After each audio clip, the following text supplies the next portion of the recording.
आगे वीडियो में मैं कुछ ऐसा कहने वाला हूँ जो बहुत लोगों को हजम ना हो, बहुत लोगों को अच्छा ना लगे, और वो हो सकता है कि मेरी सोच से भी सहमत ना हो। तो वही लोग इस वीडियो को देखें जो एटलीस्ट मेरी बातों को समझ सके, मेरे पर्सपेक्टिव को समझ सके, और अगर नहीं भी सहमत है तो नॉर्मली अपना जो भी मन की बात है वो कमेंट में बताएं, ना कि किसी समुदाय के खिलाफ यहाँ पे गाली गलौज करें कमेंट सेक्शन में किसी भी तरीके से। तो जो यूजीसी कानून लागू हुआ उसकी कहानी 2016 से स्टार्ट होती है, जब एक छात्र ने ऐसा कदम उठाया कि वो आज इस दुनिया में नहीं है।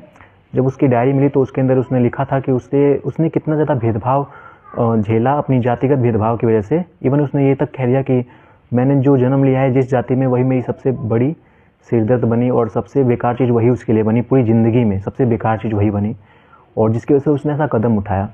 उसके बाद 2019 में एक बड़े इंस्टीट्यूट की बात कर रहा हूँ मैं, हमेशा याद रखना, IIT इंस्टीट्यूट की बात करूँ, जो कि अपने आप में बहुत बड़ी इंस्टीट्यूट है। 2019 में एक डॉक्टर छात्रा ने अपने सीनियर डॉक्टरों के खिलाफ रिपोर्ट लिखवाई थी कि उसके साथ जातिगत भेदभाव हो रहा है। वो ST कास्ट से बिलोंग करती थी, और भी अनगिनत हैं ऐसी कहानियाँ जो मैं, अगर कहानी नहीं सच्चाई है, अगर मैं बताना स्टार्ट करूँ तो शायद मेरी उम्र भी छोटी पड़ जाए। तब जाके ये कानून लाना पड़ा, और मतलब दबाव बना सरकार के ऊपर, तो उसने ये कानून लाया। पर क्या ये कानून सही है? इस कानून का बहुत लोग गलत फ़ायदा भी उठा सकते हैं। ऑफकोर्स उठा रहे हैं, हाँ भाई, आज के समय में उठा रहे हैं। तो सरकार को क्या ये कानून लाना चाहिए था, या इसके अलावा भी उनके पास कोई मौका था या कोई और तरीका था? देखो, मैं अपना पर्सपेक्टिव रख रहा हूँ कि वाकई उनके पास और भी तरीके हैं। पहला तरीका, यार सरकार अपनी बातों को जो कहती है अपने मतलब बयान में, या फिर जब चुनाव का माहौल आता है, जब वो हज़ारों करोड़ लोगों से मिलती है, तो वो क्या कहती है? मैं आपके लिए ये बनाऊंगा। और इवन कुछ पॉलिटिकल पार्टी तो भाई ऐसी है जो मतलब जातिगत से ही जीतने की कोशिश करती है। अगर वो इस बात को एक नेशनल लेवल पे उठाएं, अपने बयान में एक्सेप्ट करें कि जातिगत भेदभाव नहीं करनी चाहिए, जाति वगैरह कुछ नहीं होती है, हर जाति इक्वल होती है, किसी को जाति के हिसाब से उसके साथ भेदभाव नहीं करना चाहिए, वो अगर ये सब अपने बयान में लाए तो कुछ हो सकता है और बदलाव आ सकता है। बाकी आया भी है, जैसे मैं नाम नहीं लूँगा, पर वाकई एक समुदाय के ऊपर भी मतलब बड़े बड़े नेताओं ने बयान दिया और उनको अपनी तरफ खींचकर वो लोग जीत जाते हैं। इवन हज़ारों लाखों करोड़ों वोट पड़ जाते हैं उनके लिए, उनके ये सोच से। तो क्या वो अगर वो बयान में अपने ये सब ऐड करें तो क्या सोच नहीं बदल सकती है? बदल सकती है, पर वो कभी करते ही नहीं है। बस जैसे ही नियर बाय चुनाव आएगा इस तरह के कानून लागू कर देंगे, कुछ उनके सपोर्ट में कुछ इनके सपोर्ट में, ताकि उनके वोट मिल सके, वो जीत सके। अगर वो वाकई चाहते हैं कि ये चीज़ ख़त्म हो तो अपने बयान में क्यों नहीं वो एक्सेप्ट करते हैं? अपने बयान में क्यों नहीं बोलते हैं?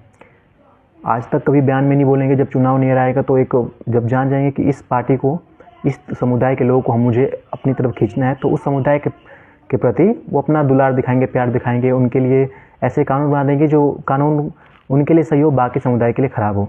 तो मेरा तो मानना यही है कि रियलिटी बात मैं बता रहा हूँ, सरकार खुद भी नहीं चाहती कि सारे समुदाय के लोग एकजुट होकर रहें। रियलिटी बता रहा हूँ, एक्सेप्ट कर लो इस चीज़ को, यही सच्चाई है। सेकंड चीज़, सरकार चाहती तो एजुकेशन सिस्टम में ऐसे बदलाव ला सकती है जिसकी वजह से लोगों की मानसिकता बदल जाए, लोगों की मानसिकता बदले, वहाँ के पढ़ाए जाने वाले छात्रों की, पढ़ने जाने वाले छात्रों की मानसिकता बदले, जो पढ़ाते हैं वहाँ के टीचर को मानसिकता बदले, तब तो बदलेगा यार।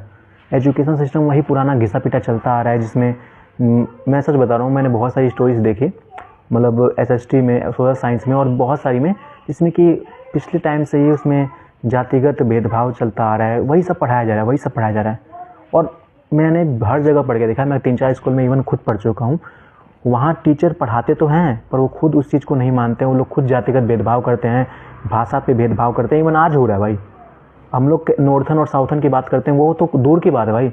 अपने स्टेट में अलग अलग भाषाओं के ऊपर, अलग अलग डिस्ट्रिक्ट के ऊपर, अलग अलग गाँव के ऊपर भी भेदभाव होता है।